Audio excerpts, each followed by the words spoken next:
5 minutes.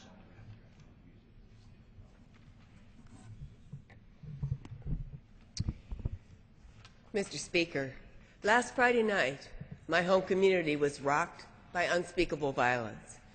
It left 6 students and their assailant dead and 13 others injured. Friday's rampage in Isla, Vista, California has touched the community in a powerful way. IV, as it is affectionately called, is a special place where people know their neighbors.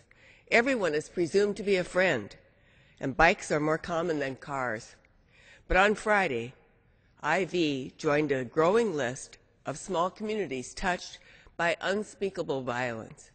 Today we continue to mourn those we lost: George Chen, James Chung Yuan Hong, Weihan David Wang, Catherine Brianne Cooper, Christopher Ross Michaels Martinez, and Veronica Weiss. We reach out to the injured who need our support as they heal, and we pray for the many others affected, including the families and friends of victims left behind. Our community grieves, and we struggle to make sense of the senseless.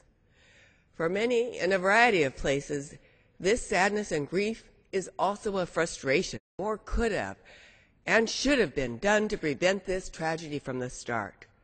And we think of other places where similar rampages have occurred so recently: Tucson, Carson City, Seal Beach, Atlanta, Oakland, Seattle, Aurora, Oak Creek, Minneapolis, Newtown, Washington Navy Yard, Santa Monica, Fort Hood. How many more of these mass shootings do we need before we act? We've all seen how a violent incident can bring public attention to the need for sensible gun safety measures.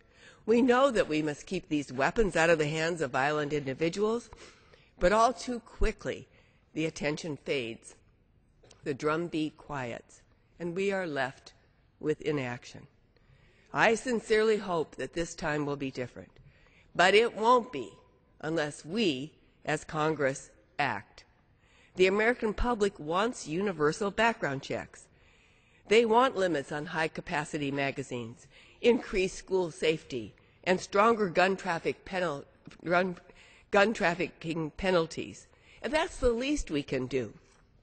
We also need to make sure that our systems talk to each other so that no one falls between the cracks. It is clear that we need to do more to ensure that our mental health system and our law enforcement can work together to identify potentially dangerous individuals. We need to ensure that parents who are concerned that their son might be a danger to himself or others have a meaningful way to seek help. And we need to ensure that we use the many new tools available, including the social media, so that when threats are made on the internet, they are taken seriously. The American public's message to Congress is clear, and I heard it so poignantly at the University of California at Santa Barbara just 2 days ago. Not one more. Not one more life should be lost. Not one more family should have to grieve like ours. Not one more community should be added to this list. Gun safety and the Second Amendment are not mutually exclusive. Law-abiding Americans have the right to own a gun, but each of us deserves to feel safe in our homes and our communities. Over the next few weeks, I'll be meeting with local and national advocates on these issues to identify the gaps and to propose ways we can fix them.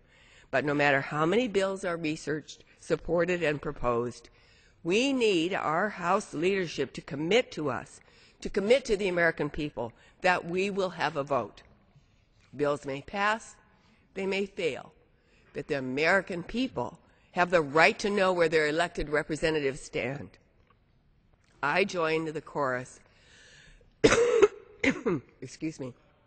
I join the chorus of those who are rightly frustrated with the system and with this Congress. Not one more. And I implore my colleagues to make sure that this phrase has yet another meaning. Not one more tragedy followed by inaction. This time can be different, and it's up to us. I yield back.